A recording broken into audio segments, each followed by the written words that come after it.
sempre que possível, pensar em preferência. A gente sabe que tem casos que a gente tem que realmente explorar muito bem o método clínico centrado na pessoa, porque a pessoa preferir não usar o medicamento não quer dizer que ela pode seguir bem sem aquela medicação. Insulina, por exemplo. Mas, na medida do possível, explorar a preferência daquela pessoa, os objetivos de cuidado, expectativa de vida. E aí, tem várias ferramentas. Eu sei que alguns de vocês já.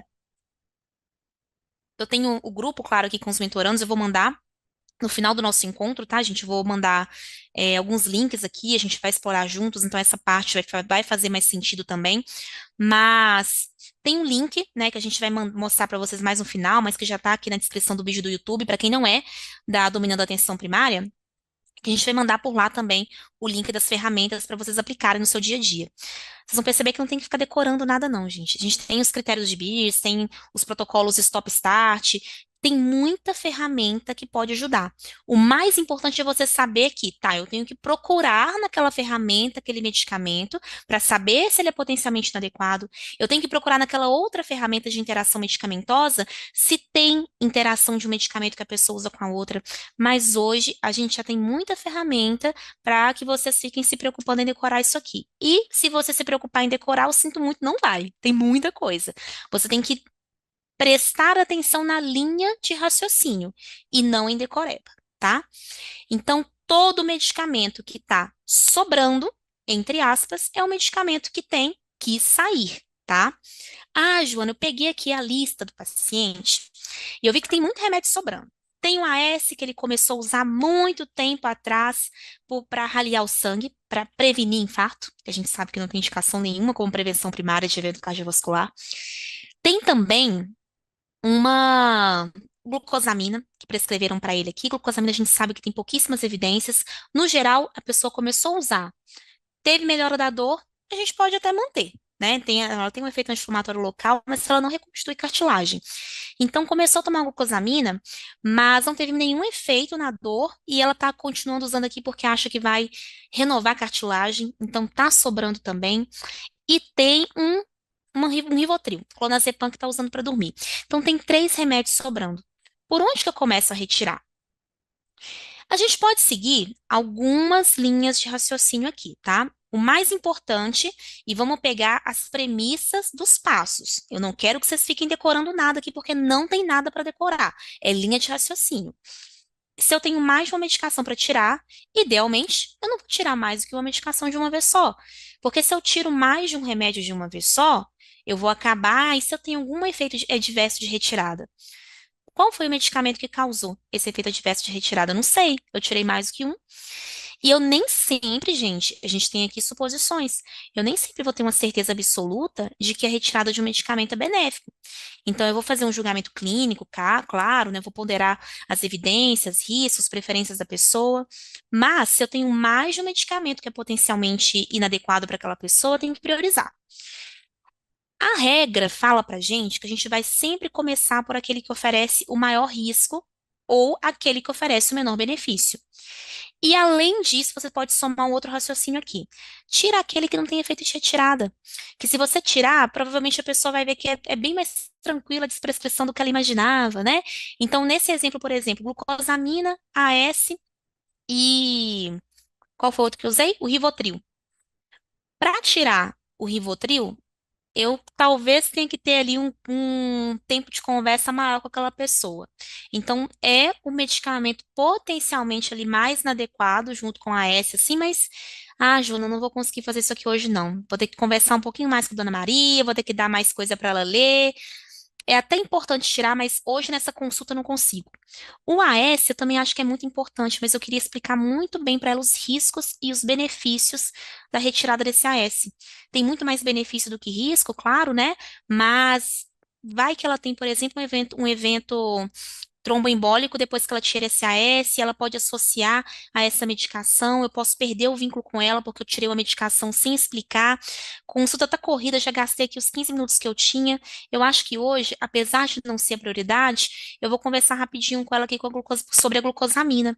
Ela já reclamou do preço, ela já falou para mim que não está tendo tanta resposta positiva, já é um bom começo. Então, vocês entendem que, por uma questão de tempo, por uma questão de organização de consulta, por uma questão de pactuação com a pessoa sobre a retirada dessas medicações, nem sempre essa regra de tirar o que oferece maior risco ou menor benefício primeiro vai se aplicar. Às vezes, a gente tira o que dá para tirar naquela consulta, tá? Mas a regra é essa: maior risco, menor benefício, tá? E a retirada sempre sequencial, um de cada vez, para a gente conseguir monitorar os efeitos dessa retirada, os efeitos dessa desprescrição. Então, até aqui, a gente já entendeu passo a passo. O que que a pessoa usa, por quê, o que que está sobrando ali e por onde que eu vou começar, levando em consideração o que está sendo ali, trazendo mais risco ou trazendo menor benefício para aquela paciente. Passo 4: planejar e começar a desprescrever. Aqui, gente, é voltar para os protocolos de desprescrição. Normalmente é o que traz mais insegurança, mas é o que a gente tem mais referência. Então, sem dor de cabeça, tá? Os links vão aparecer lá para vocês. Aqui no final, gente, a gente vai olhar junto cada um dos sites, então fiquem bem tranquilos em relação a isso, tá? A nossa questão aqui tem que ser a seguinte: eu posso tirar esse remédio de uma vez só e observar, ou eu tenho que ir tirando aos pouquinhos e acompanhar como a pessoa vai evoluir para evitar ali uma síndrome de abstinência. Então, por exemplo, um beta-bloqueador, um benzodiazepínico, um corticoide, antidepressivo, esses medicamentos, no geral, não posso tirar de uma vez. Agora, um hipotensor em dose baixa. Não tem nem como fazer desmame às vezes, né? Então, é avaliar ali, e a gente tem protocolos de desprescrição específicos, como eu falei para vocês, buscando em português, buscando em inglês, a gente costuma ter muita referência também. O ponto é que aqui não tem muito segredo, não. Decorar vocês não vão, são muitas medicações. A gente acaba decorando aquilo que a gente vai desprescrever mais. Então, na época da residência, eu acabei decorando o protocolo de desprescrição de benzodiazepínico, porque a gente fez ação, foi tirar de um monte de gente, então acaba decorando, tá? Gabi até citou aqui o Medstopper, é uma das referências que a gente vai ver. Excelente, né, Gabi?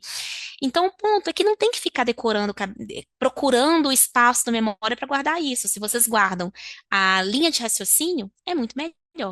Então, foquem em estudar como que vocês vão comunicar isso aqui com o paciente, quais são os passos estruturados, como que a gente vai engajar a pessoa nesse processo de desprescrição, porque decorar processo de retirada é uso inadequado da memória de vocês. E nossa memória, né, nossa cabeça, ela já recebe muita demanda o tempo todo. Não é com isso que vocês vão guardar, com que vocês vão colocar a energia de vocês, tá? O mais importante é sempre reconhecer a dúvida.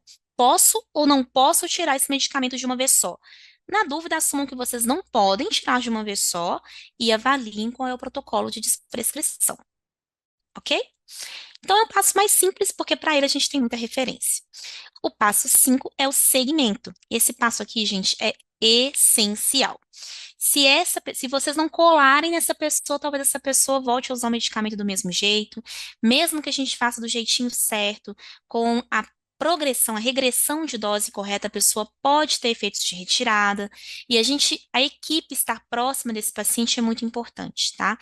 O paciente, ele precisa se sentir cuidado, precisa se sentir que ele está recebendo o apoio adequado da equipe. Ele tem que sentir que tá, doutora, tá tirando meu remédio para dormir, tá tirando meu Rivotril. Eu tô repetindo muito Rivotril porque acaba que é o remédio que a gente tem mais dificuldade para tirar, né? Tá tirando meu Rivotril, mas e aí, como é que eu vou dormir? Como que a gente vai avaliar com a pessoa outras alternativas que podem ser medicamentosas com medicamentos que trazem menos risco, ou podem ser não farmacológicas para revisitar ali comportamentos e hábitos que vão melhorar aquele problema que aquela medicação visa cuidar.